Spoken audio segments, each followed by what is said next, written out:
به نام خدایی که جان آفرید، سخن گفتن اندر زبان آفرید. اما بعد، السلام علیکم و رحمت الله تعالی و برکاته. پدران و مادران عالی قدر و برادران و خواهران اهل اسلام من، بنده امروز خواستم یک مراجعت نامه کوتاه خود را با اون شاعران زمانویی که امروز هستند شعرها را نه وزن داره و نه قافیه نوشته، بعدا میگن امید رحمت این حتما بخوان برای ثواب، برای فلان، برای دیگر.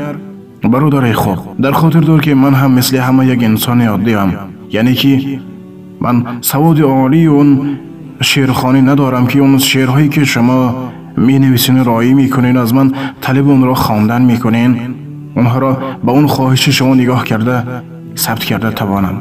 و وقتی به یک چند برادر را گفتم آخه برادر این شعری که تو رایی کردی موافق اون وزنی که من خوانده میتوانم موافق نیست، یعنی که من توانایی این را خواندن ندارم، میگه امید رحمت و خودت بلند میگیره. استغفر الله گوی. استغفر الله العظیم و اتوب الیه. خداوند از کبر و ریا دور گرداند یک چند شاعرای جوانی که امروز البته 30 سالش از من خورد است، یک چند سال خورد است، و خداوند کمی بخلیم اون لیاقت شعر نوشتن را هدیه کرده است. میگه امید رحمت من تو را دیگر خیل فکر میکردم، من تو را دیگر خیل میدانستم، تو دیگر خیل انسان بودی و خودت بلند میگیری. برادر، در خاطر دار که برگشت هر یک ما و شما زیر خاک و کبر و ریا کردن از بهر چی؟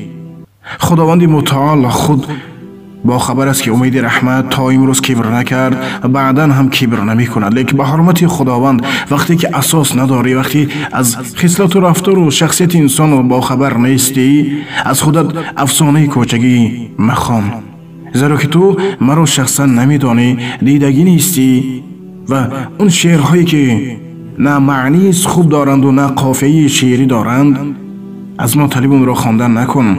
لیکن هستن اون برادرانی که در حقیقت شعر ایجاد میکنند، به حد معنی عالی دارد، لیکن در وقت قافیه بندیش به حد یک گوناگون است که بنده متاسفانه قدرتی اون را خواندن ندارم. لیکن اون هنوز میگه امید رحمت شما ما رو ناامید کردین. ای انسان، آخر ناامید فقط شیطان. اگر شما که توانایی خواندن دارین، انشالله که اونو ثبت کنین، با ما رایی کنین، موافق خواهش شما اونها را غزلهای عربی گذاشته و مصرعها را پای هم گذاشته به شما البته که رایی میکنیم، لیکن از خود بی اساس سخن پهن کرده و خودتانه در اون سامانه های یاد نکلایسنی که شعری میدان نگیرین، زیرا بار دیگر تکرار میکنم که ما همه انسانیم و البته در زندگی خطا میکنیم و من هم از اون خطاگی ها دور نیستم.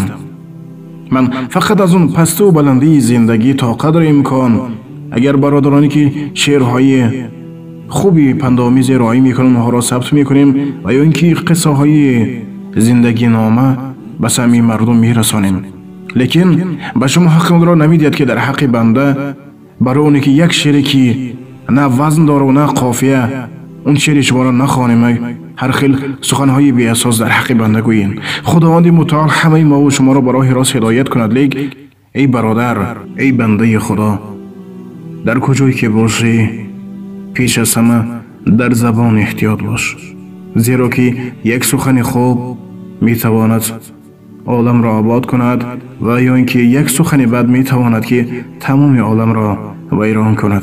پس این زبانی که استخوان ندارد به هر سو میل می کند. به حرمت خداوند بار دیگر تکرار می کنم که ای دوست من، ای بنده خدا، ای برادر، در زبان احتیاط باش.